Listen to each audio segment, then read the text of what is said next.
아멘. 하나님께서는 새해를 맞아 우리에게 보라 내 종이 형통하리라는 말씀으로 우리에게 축복을 주셨어요. 보라 내 종이 형통하리니. 성경을 보면 하나님은 우리들을 부르실 때 내 백성이라 부르시기도 하고요. 또 때로는 나의 자녀라 부르기도 하고 때로는 내 종이라 이렇게 말씀하시기도 하죠. 그러니까 우리를 부르실 때 호칭이 똑같은 게 아니고 그때 다른 거예요. 그 상황에 따라. 여러분은 하나님께서 무엇이라고 불러주는 게 제일 좋아요? 하나님의 백성이라, 하나님의 종이라, 하나님의 자녀라, 어떤 걸 부르시는 게 제일 좋습니까? 자녀. 저도 그래요. 저도 하나님의 자녀라 부르는 게 제일 좋아요. 왜냐하면 그 자녀라는 의미에는 부모와 자식 간의 그 관계 속에서 나타나는 사랑이기 때문이죠. 그리고 그 사랑은 우리가 무엇을 기대하게 돼요? 나의 모든 실수, 나의 모든 부족함, 나의 잘못을 다 덮어주고 용서하고 또 기다려주신다는 그런 의미가 그 안에 담겨져 있기 때문이지요. 그런데 우리가 하나님의 자녀라 부름을 받게 된 것은 언제부터인가요? 언제부터 우리가 여러분 태어날 때부터 하나님의 자녀라 이렇게 부름을 받았나요? 언제부터 우리가 이런 부름을 받을 수 있게 됐을까요? 요한복음 1장을 보면요. 용접하는 자 곧 그 이름을 믿는 자들에게는 하나님의 자녀가 되는 권세를 주셨으니 라고 기록하고 있죠. 그러니까 예수 그리스도께서 하나님의 아들이시고 또 그분이 나의 모든 죄값을 대신 치르기 위해 십자가에 달려 죽으셨다는 것을 믿는 자들에게는 하나님의 자녀가 되는 권세를 주셨다는 거예요. 그러니까 하나님의 자녀가 되는 건 그냥 뭐 이름만 그렇게 받는 게 아니에요. 권세를 받는 거예요. 권세를. 그러니까 여러분이 하나님의 자녀라 이렇게 칭함을 받으면요. 여러분의 마음에 확신이 오면 이미 여러분은 그 하나님의 놀라운 권세를 이미 받은 겁니다. 세상 사람들 다 알아요. 누가만 몰라요? 나만 몰라요. 그러므로 우리가 예수님을 마음으로 믿고 입으로 시인하면 그때부터 우리는 하나님의 자녀로 온전하게 인정받게 되는 줄 믿습니다. 구약에 보면요. 구약에 보면 하나님을 믿는 자들을 주로 무엇이라고 부르나요? 뭐 여러 가지 호칭이 있습니다만 제일 많이 나오는 호칭은 구약에서는 하나님의 백성이라. 나의 백성. 나의 백성. 백성이라는 부름이 제일 많지요. 그러면 하나님과 우리의 관계가 어떻게 규정되어지는 걸까요? 나의 백성이라고 했으니까 왕과 백성의 관계가 되는 거죠. 그래서 하나의 나라를 이루는 겁니다. 왕이 있고 백성이 있고 그래서 하나의 나라를 이루는 거죠. 근데 이 나라가 올바르게 굳건하게 서지려면 어떻게 해야 돼요? 제일 먼저 무엇이 있어야 합니까? 법이 있어야 하는 거예요. 법이 있어야 질서가 세워지잖아요. 예. 뭐 그것이 바로 뭐라 그래요? 하나님의 법, 곧 하나님의 공의예요. 공의. 그런데 이 공의가 무너지면 어떻게 되겠습니까? 왕과 백성의 관계가 끊어지고 마는 거예요. 공의가 무너지면 왕과 백성의 관계가 끊어진다. 그래서 구약에 보면 이런 말씀이 있죠. 내 백성이 악한 길에서 떠나 스스로 겸손히 낮추고 기도하면 내가 하늘에서 그들의 기도를 듣고 그들의 죄를 사하며 이 땅을 고치리라 말씀하시죠. 여기서 악하다는 건 뭐예요? 내 백성이 악한 길에서 떠나라는 건 뭐예요? 그들이 이미 악한 길에 있다는 거예요. 악한 길에 있다는 건 즉 그곳에 하나님의 공의가 무너졌다. 하나님의 공의가 무너진 그곳에 너희들이 지금 있다는 거죠. 그런데 이렇게 하나님의 공의가 다 무너지면 너희가 다 망한다는 겁니다. 패망한다는 거예요. 그러므로 회개하고 그 자리에서 돌아서야 한다는 것이요. 여러분 기억하시기 바랍니다. 하나님은 사랑의 하나님이셔요. 그렇죠? 하나님은 사랑의 하나님이십니다. 그래서 이렇게 우리가 죄를 그렇게 많이 지어도요. 그렇게 많이 지어도 수없이 용서하시고 또 권면하시고 또 기다려주시는 거예요. 사랑의 하나님이시기 때문에 그렇게 하시는 거예요. 그러나 그러나 때가 되었어요. 때가 되어 하나님의 그 공의의 손을 높이 드시는 그 날에는 이 땅에 살아남을 자가 없어요. 하나님께서 공의의 손을 드시는 그 날에는 이 땅에 살아남을 자가 별로 없다는 것 여러분 기억하시기 바랍니다. 그래서 하나님께서 우리를 나의 백성이라 부르시는 것은요, 우리를 보호해 주신다 이런 의미도 있어요. 그렇지만 반드시 하나님의 말씀대로 순종하고 우리가 살아야 한다는 그런 의미를 가지고 있는 거예요. 그렇지 않으면 너희들 그냥 원수의 손에 버리시겠다고는 안 그랬어요. 그냥 원수의 손에 잠시 버려두시겠다.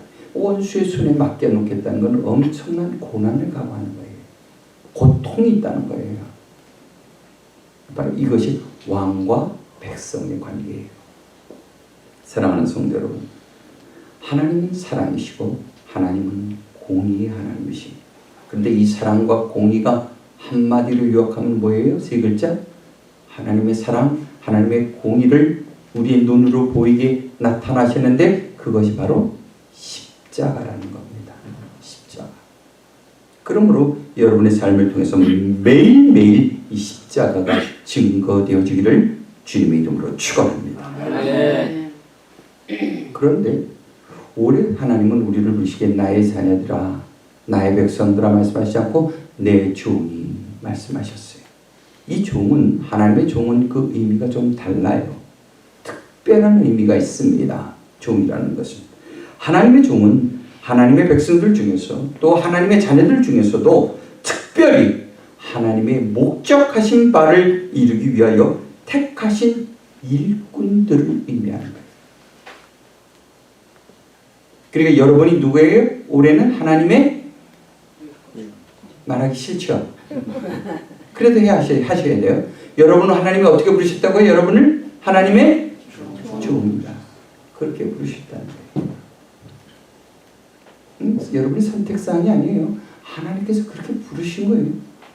목사만 종이 아니고, 목사만 하나님의 종이요.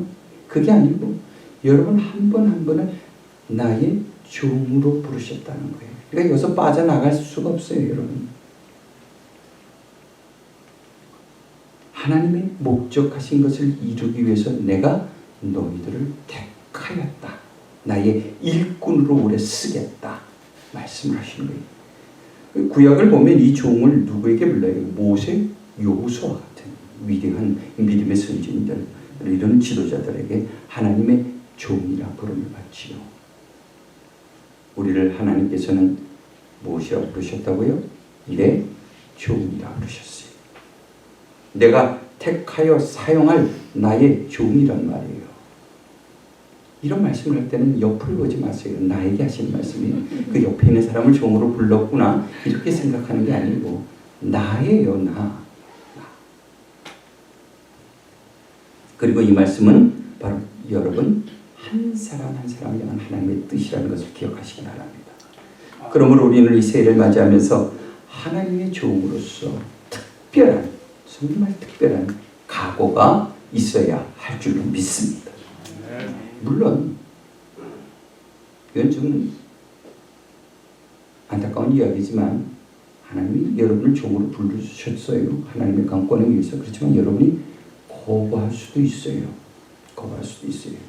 안타까운 소식이지만 저는 종 싫고요. 그냥 하나님의 자녀, 하나님의 백성으로 그냥 그대로 있겠으니 나를 건드리지 마라 주시옵소서. 뭐 그렇게 거부할 수도 있습니다.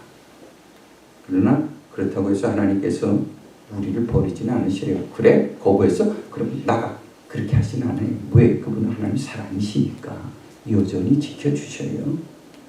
그렇지만 사랑이시니까 기다려주시지만 그냥 넘어가지는 않아요. 그걸 알아야 돼요. 사랑이시니까 다 그냥 넘어갈 것이다. 착각이에요, 여러분. 성경을 보세요. 하나님께서 그냥 넘어가신 적이 없어요. 제가 겁을 주는 건 아니고요, 여러분. 그냥 제 경험에 의하면 그렇다면 하나님이 얼마나 끈지시긴 분인지 아세요? 택한 자를 그냥 내버려 두지 않으시고 끝까지 뭐 세월이 10년, 20년, 30년 걸릴 수도 있어요. 근데 하나님 보시기에 30년이라는 건 그렇게 별거 아니에요. 우리는 엄청난 세월인 것 같지만 그렇게 끝까지 기다리신다는 거예요. 그러니까 우리가 거부를 하더라도 각오는 해야겠죠. 절대 겁주는 거 아닙니다. 각오는 해야죠. 고대 사회에서 보면 이 종을 우리가 크게 두 가지를 나눠 이렇게 이야기하는 걸 봐요. 하나는 어느 정도 개인적인 권리, 또 자치권, 또 그 자유 이런 걸 가지고 있는 고용된 종이 있어요. 고용된 종. 근데 또 하나는 자유가 하나도 없는, 어떤 개인적인 권리가 하나도 없는 그런 또 종이 있습니다.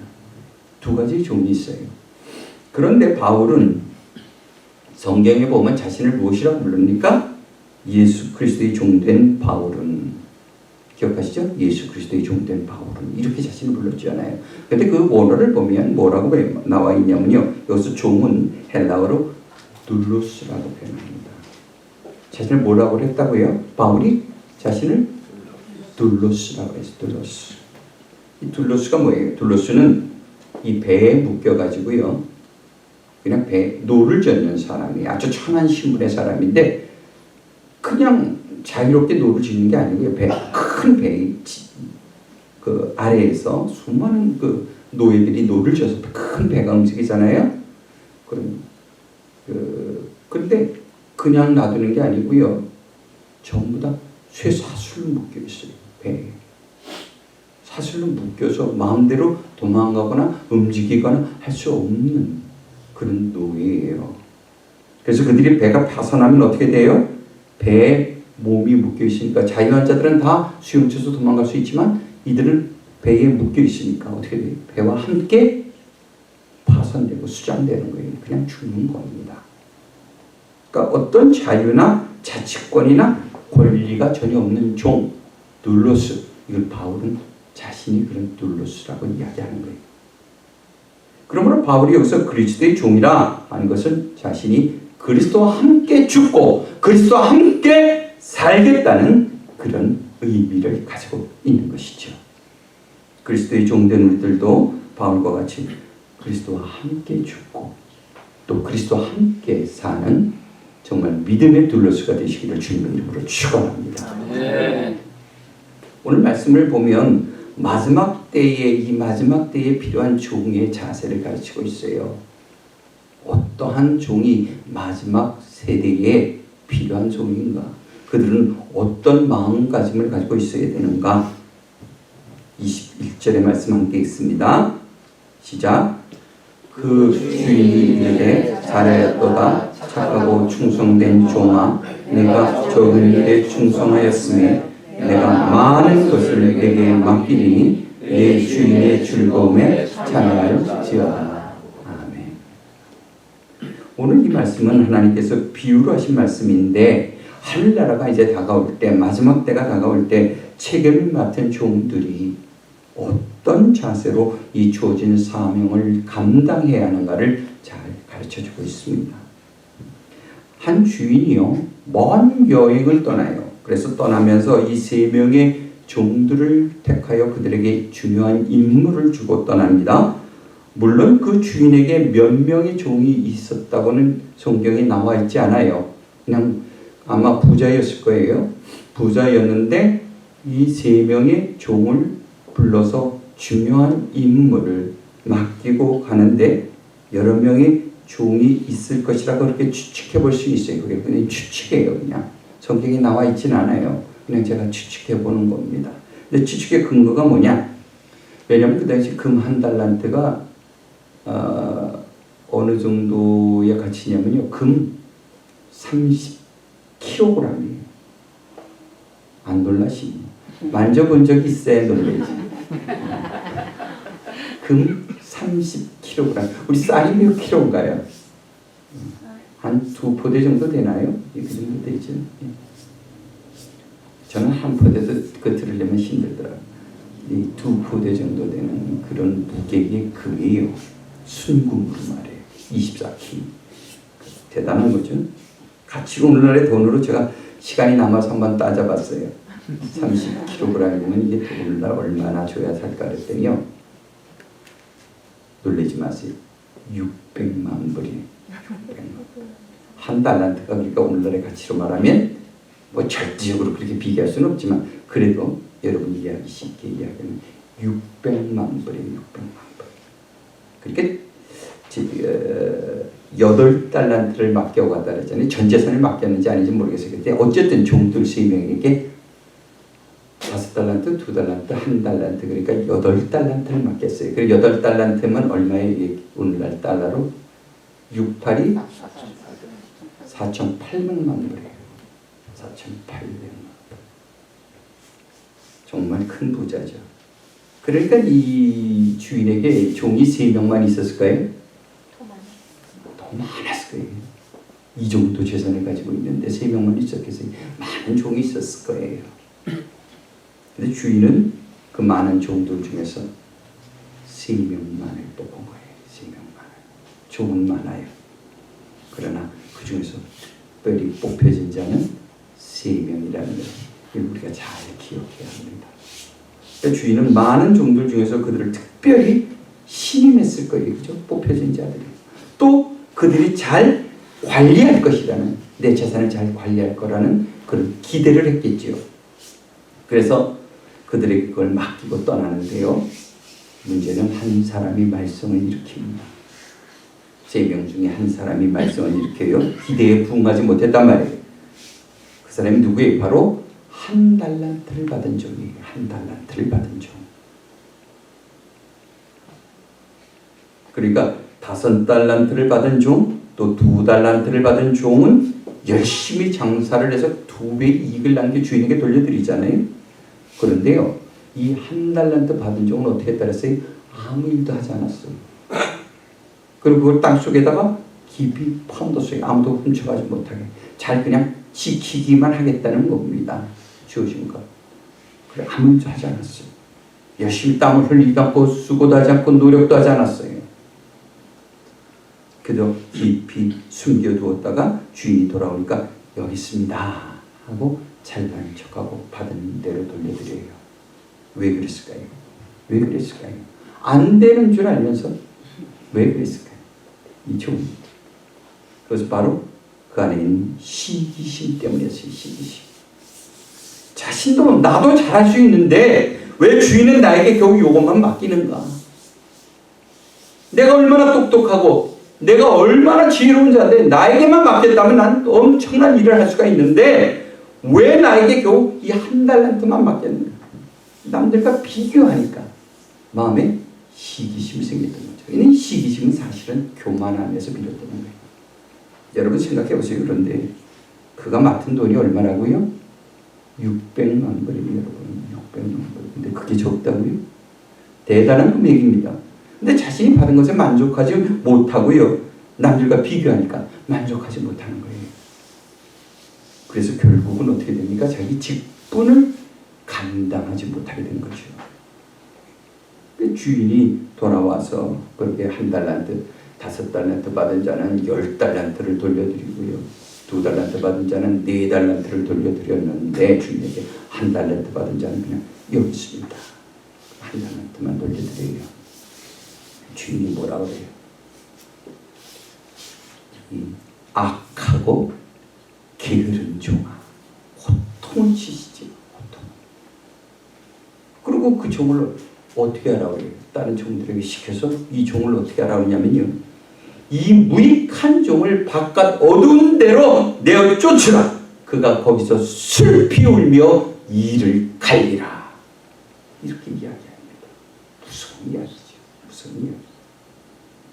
성경에 보면 슬피 울며 이를 간다는 이야기가 여러 번 나와요. 슬피 울며 이를 간다. 마태복음에 보니까요, 천국 잔치에 초대되었지만 저가 예복을 준비하지 못해서 어두운 곳으로 내어 쫓기고 거기서 이를 갈며 저가 슬피 운다고 그랬어요. 기억하시죠? 또 누가복음에도 그런 말씀이 있어요. 주여 주여 하지만 너희가 불법을 행하고 행악하는 자들은 하나님 나라에서 쫓겨나 거기서 그들이 슬피 울며 이를 갈리라. 이런 말씀이 있죠. 그러니까 이를 갈리며 슬피 운다는 것은 마지막 심판 때에 저들이 천국에 들어가지 못하고 저들이 자신들이 행한 것을 돌아보며 후회하면서 통곡하며 땅을 친다는 얘기예요. 그러나 때는 늦으리. 때는 늦으리. 그러니까 기회는 주어졌고 선택도 받았지만 결국 이 종은 자신이 거부한 것과 마찬가지가 된 거예요. 여러분, 천국 가는 게 이와 같은 거예요. 부름을 받고 선택을 받았지만 게으름 피고 순종하지 않으니까, 그리고 아무 열매도 맺지 못하니까 결국 어떻게 돼요? 어두운 곳에서 후회하고 슬피 울며 이 일을 간다 그랬어요. 이렇게 되는 거예요. 그런데 5달란트 받은 자는 어떻게 했어요? 열심히 장사했어요. 땀을 흘렸어요. 수고를 했어요. 그렇게 큰 능력 있고 지혜롭지 못했을지도 몰라요. 그렇지만 주어진 자기의 책임대로 최선을 다했어요. 그리고 2배로 이익을 남겨 주인에게 돌려드렸다고 했습니다. 그 주인이 뭐라 그래요? 착하고 충성된 종아, 네가 이 적은 일에 충성하였으니 내가 더 많은 것을 내게 맡기겠다 그래요. 이해하셨는 말은 이 적은 일에 충성했다. 아니 5달란트면 3천만 불인데 적은 일에 충성했다 그러잖아요. 주인은 네가 적은 일에 충성했다. 얼마나 큰 부자실까요? 이분께서 5달란트를 맡기고도 적은 일에 충성했으니 내가 더 많은 걸 맡길 거야. 내 전 재산을 너에게 맡길 거예요. 이런 이야기잖아요. 어쨌든 우리의 상상을 초월하는 큰 부자예요. 그분은. 그런데 우리는요, 그 큰 부자 아버지를 두고도 왜 그렇게 찔찔매는지 참 아이러니한 일이에요. 왜 그럴까요? 어쨌든 주인은 그 종에게 착하고 충성스러운 종이라 부르면서 더 많은 것을 맡기겠다 말씀하셨어요. 그러면 여러분, 우리도 그렇게 돼야 돼요. 올해는 어떻게 해야 착하고 충성스러운 종이 될 수 있겠습니까? 우리는 이 착한 종이라는 말을 통해서 알 수 있는 것은 그가 주인의 명령에 딴 생각하지 않았다는 거예요. 절대적으로 순종했다는 겁니다. 그러니까 그가 자신에게 받은 달란트를 두고 다른 사람과 비교하지도 않았고요. 또 자신의 유혹을 위해서 내가 이것을 가지고 무엇을 할 것인가 그런 생각을 하지도 않았어요. 그저 주인의 명령대로만 순종했다는 거예요. 여러분, 사무엘 선지자는 뭐라 그래요? 순종이 제사보다 나으며 듣는 것이 순양의 기름보다 낫다 말씀하셨지요. 사무엘 선지자. 따라하세요. 순종이 제사보다 나으며 듣는 것이 순양의 기름보다 낫다.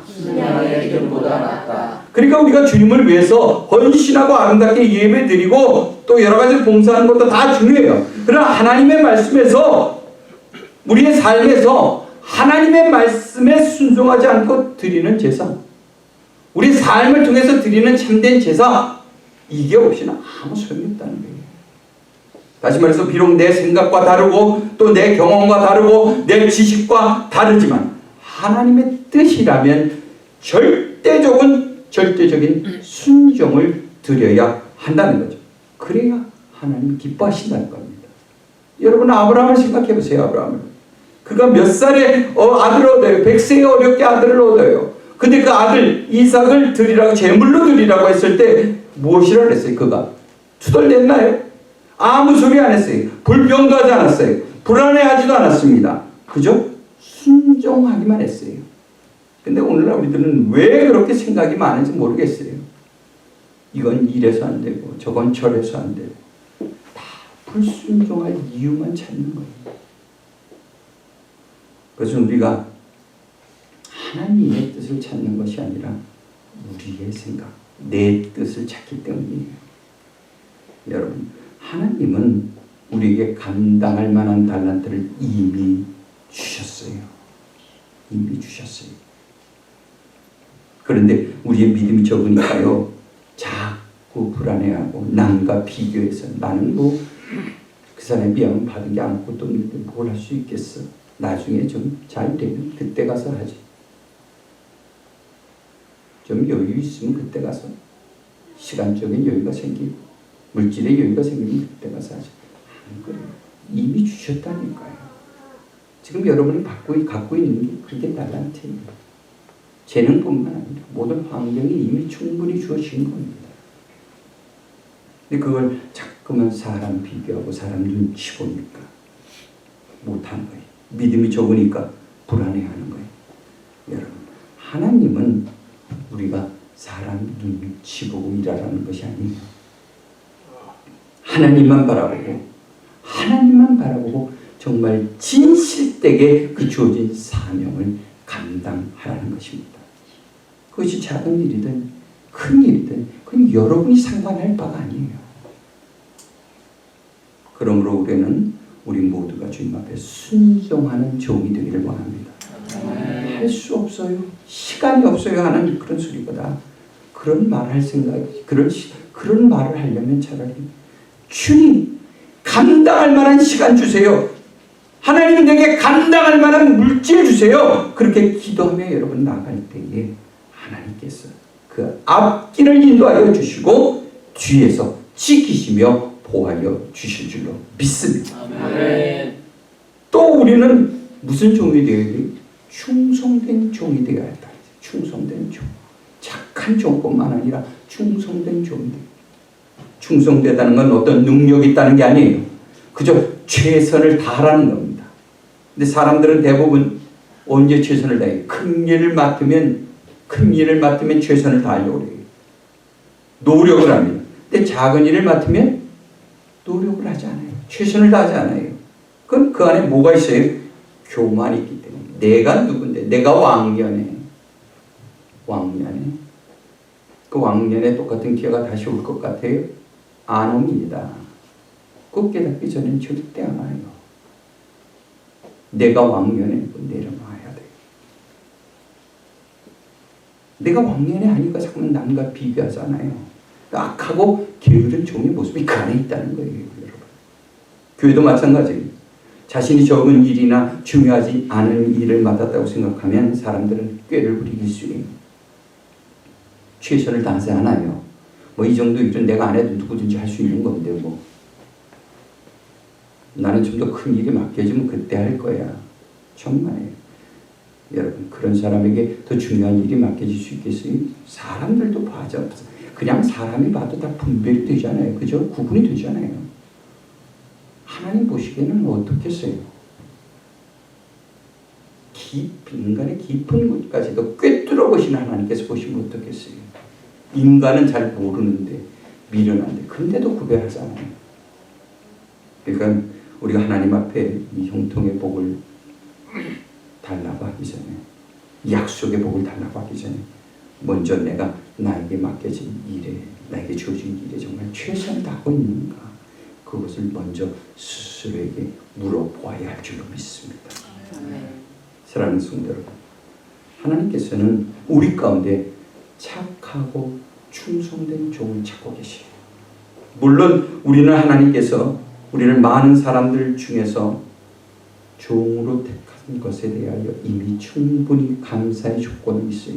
그 자체만 가지고도 우리를 그렇게 불러주신 것만 해도 여러분 납작 엎드려 감사해야 돼요. 그러나 하나님께서 우리를 종으로 부르신 것은 우리에 대한 기대감이 있기 때문에, 기대감. 그래서 일꾼으로 부르신 거거든요. 그러므로 우리는 착하고 충성된 종의 자리에 나가서 이 주어진 사명을 잘 감당해야 할 줄로 믿습니다. 네. 다시 말해서 어떤 일이 주어져도 그 일이 큰 일이든 작은 일이든 어려운 일이든 쉬운 일이든 믿음으로 순종하고 기쁨으로 최선을 다해야 한다는 거예요. 따라하시기 바랍니다. 믿음으로 순종하고 기쁨으로 최선을 다하자. 그래서 올 한 해는 정말 하나님의 약속이, 다시 말해서 이 약속하신 이 형통의 복이 여러분의 삶 가운데 풍성하게 나타나는 한 해가 되시기를 주님의 이름으로 축원합니다. 아멘. 기도하시겠습니다. 할렐루야. 거룩하신 하나님 감사합니다. 오늘도 하나님의 말씀에 귀를 기울입니다. 우리가 나에게 주어지는 것이 어려운 환경, 어려운 시기들을 묵상하지 말고 하나님만 바라보며 나를 향한 하나님의 음성을 듣게 하여 주시옵소서. 고난의 종이 형통하리니 약속하신 말씀이 증거되어지기 위해서 내가 착하고 충성된 종의 자리에 나가기를 원합니다.